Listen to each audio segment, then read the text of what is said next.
Good morning mga boss.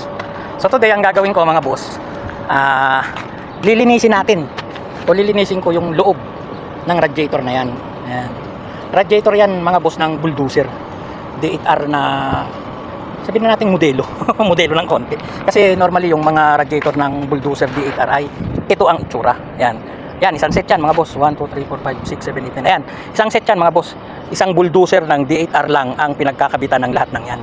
Okay, ngayon, yung medyo modelo na labas, ito na ang radiator niya. Yan. Yung huli lang, D8, ito D8R, ito baka D8, D8H. So, ayoko magbigay ng maling informasyon. Basta ito, radiator din ito ng bulldozer D8. Okay? So, Caterpillar ang brand mga boss. So, ito, gagamit tayo nito. Flashlight to mga boss. Pakikita ko sa inyo yung loob niya. Okay? So ayan, maliwanag kasi rito sa labas eh. Pero ayan mga boss, yung loob niya.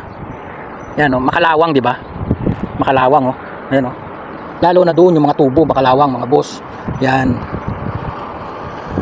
Oh. So yan yung gusto kong linisin yung loob. Lilinisin natin mga boss yung loob. Dahil ito ay tawag dito, solid aluminum, ayan, naka-welding yan mga boss. Oh. Ang paglilinis ng loob niyan ay kailangan ikat to mga boss. So napakadaming trabaho. O kaya naman yung vacuum na tinatawag, wala naman kaming vacuum dito. So ngayon ang gagawin kong paglilinis sa loob nito, kasi yung kalawang na yan hindi yan nakukuha ng spray gun lang yung nozzle ng spray at saka kung ano lang ang tamaan nun, diba, dito lang ang tinatamaan niya, ito lang yung malilinis na area. Di paano naman yung nandoon, di ba? So gagamit tayo mga boss ng ito. Itong ginagamit ko dyan, tubig lang to mga boss, na fresh water, ordinaryong tubig. Yan, meron na yan.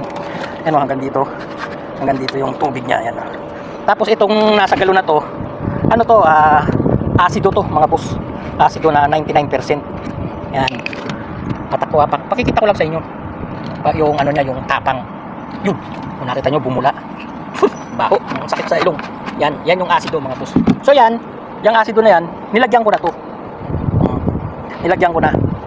Tinansya ko lang mga boss ang paglalagay dito. So hanggang dito yung tubig, mamuno-muno siya. Ayan, hanggang dito yung tubig niya. Nilagyan ko siya ng mga 3 baso o 2.5 na basong asido. Ayan. Ayan, nagmix na. Automatic naman yan. Pag nilagay nyo, magmi-mix na siya eh. Tapos siya ang ilalagay natin dito bilang panlinis sa mga kalawang niya sa loob. So yan, pag napuno yan, pupunuin natin yan, manunuot yan sa kaloob-looban ng mga tubo. Siyempre kasi tubig yan eh. Tapos ibababad natin ng mga 5 to 10 minutes. Depende mga boss sa tapang na nilagay nyong asido. Kasi kapag matapang naman, mga 5 minutes lang okay na yun. Dahil kapag tinagalan nyo, itong sisirain yan yung tubo. Okay? Kakainin niya yung tubo at the same time, mabubutas. Magkakaroon siya ng butas na maliliit. So may scrap na yung radiator nyo. So ito, sinare ko sa inyo kasi para magamit nyo in case na gusto nyong linisin yung mga radiator nyo, hindi lang sa malaki, kundi yung sa mga sasakyan yung radiator na hindi nyo na kailangan pang ipunta sa tawag dito, radiator workshop. Okay, tanggalin nyo lang yun, tapos i-flushing nyo ng lagyan nyo nga nito. After 5 minutes, i-flushing nyo ng mabuti na tubig. Okay, tubig, lagyan nyo mga boss ng tubig para malinis din yung loob nya. Mga 3 times or 4 times punuin nyo ng tubig, tapos i-drain nyo. Ganun ang paghuhugas nyan. Nang sa ganun, yung mga natitirang asido sa loob, talagang mahugasan siya ng maayos o madrain siya ng maayos. Okay? So yan mga boss, ang tip ko sa inyo for today. At kung kayo ay alanganin, nasa inyo na ang desisyon. Ito ay naisipan kong i-tip sa inyo para kayo ay makatipid sa maintenance ng inyong sasakyan. Okay? Pero meron din namang nabibili sa online. Mag-search kayo ng radiator cleaner sa Google, i-search nyo. Kaya sa Lazada, may mga ready-made na silang nasa galon.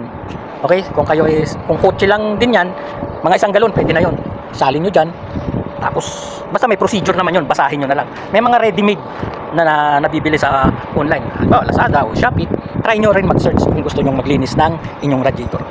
Okay? So, ganun lang mga boss. Na-share ko lang sa inyo kasi lilinisin ko to. At mamaya, ipakikita ko sa inyo sa video part 2 kung ano na ang itsura ng loob niya. So, ayan, mga boss, inilagay na natin yung asido sa loob ng radiator. Papansin nyo, sinusukan na niya yung kalawang. Di ba? Oh, Grabe, ang daming kalawang. Ang ganda na yan. Kasi hindi ko nahigpitan yung hose dito eh. Kaya lumalabas siya yan. O, di ba? Kalawang yan mga boss. So ito, since na-acid ito, talagang napaka-effective niyang panlinis sa mga kalakalawang. Galit sa kalawang yung ano eh, acid eh.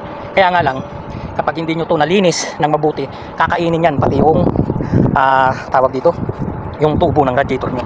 So kailangan linisan nyo, tsaka i-time, orasan nyo. Ayan, nilagay ko siya 9:01, ngayon 9:05. So may 4 minutes na siya na nakababad. 5 minutes lang siguro kasi total na ilabas na rin naman niya yung mga kalawang nyo. Okay?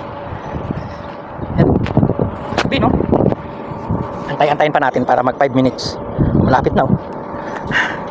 O kaya pasobrahan na rin natin para dami oh. Para malinis talaga siya ng mabuti sa loob. Ayan, nakahanda na yung aking tubig na malinis. Ay bubuhos ko rin dito. Yan. Yan natin. O, diba? Linis na nyo. Ayun, namumuti na yung ano. O, diba? So, ganun lang mga boss. Kita nyo naman, effective, diba? Babalawan na natin ang tubig. Tingnan natin. Ayun o, 6. So, mga kulang-kulang 6 na minuto margit. So, i-drain na natin mga boss. Oh, grabe naging tsokolate. O, di ba? Pati yun, ang daming ano sa loob. Ang daming nakuha pa sa loob. Di ba? So, yun. Ang sinasabi ko sa inyo mga boss. Paano maglinis, di ba? Effective, di ba? So, ngayon, tatakpan natin. Tatakpan natin. Para lalagyan ko ngayon ng tubig. So, ayan mga boss. Nailagay na natin yung tubig. At saka ito, kung mapapansin nyo, basa rin. Kasi kanina, nung naglagay ako ng asido dyan, natapunan din to mga boss. May pumatak din dyan. So, ang ginawa ko, kailangan na linisin yan. Dahil kakainin niya yung cooling pin at saka yung tubo. Asido yan eh. So, yun lang ang pagkakatandaan nyo. Lahat ng mapapatakan ng asido na may tubig na inilagay nyo, hugasan nyo. Pasawain nyo rin ng tubig. Hugasan nyo mabuti. Ultimo kamay nyo. Kapag napatakan o nakahawa kayo na una basa ng tubig na may asido, hugasan nyo rin mga boss. Ayan o. Kasi sisirain nyo ng balat nyo. Okay, pero hindi naman kagad-agad. Siguro mga 1 minute, may irritate na yung balat nyo. Mangangat eh. So, sinusunog na niya pala yun. Kaya ang gawin nyo, hugasan nyo rin kaagad. Okay? So, ayan ang tip ko sa inyo mga boss ha. Sana kahit paano makatulong. I-update ko na lang kayo kapag nakatapos na ako ng paglilinis dito. So, ayan. Buksan natin pangalawang para mailagay na natin yun. Pangalawang flashing nito. Gagawin natin ito yung una mga boss. Oh, ayan oh. Grabe yung dumi sa loob oh. No? Oh. Yan. So, tatakpan ko mamaya-maya kasi uubusin ko rin, tutuwarin ko para mailagay ko yun. Okay? Kasi ito, so hanggang dito pa yung tubig niyan. So, alisin ko yan. Update ko na lang ulit kayo. Grabe yung kalawang mga boss oh. Para kanina kukuha, ngayon tsokolate na. So, ayan mga boss. Dadali na natin sa washing para malinis na siya ng tuluyan. Ayan. Ubus na. Yan lang yan mga boss.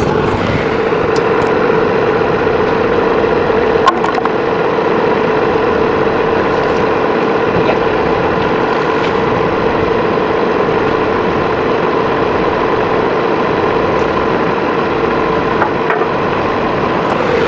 Yan.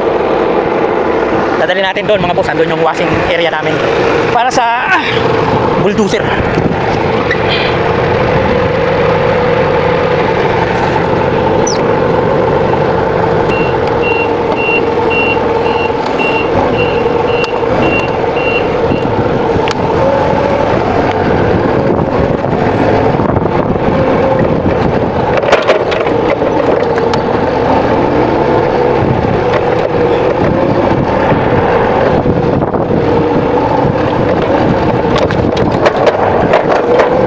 Mga boss, makikita ko na sa inyo yung loob na sisilipin natin oh. Ayan oh.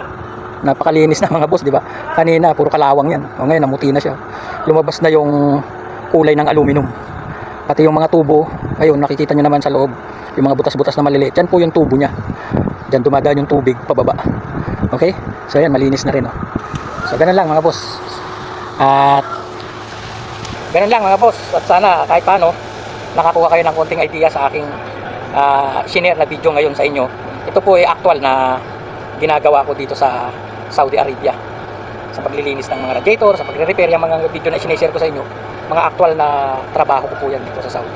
So maraming salamat po sa paulit-ulit na mga video yung pinupost ko sa inyo na hindi kayo nagsasawa ng kakapanood. At kahit yan pare-pareho at paulit-ulit, meron at meron kayong matututunan dyang bago. Okay? So salamat pong muli. God bless.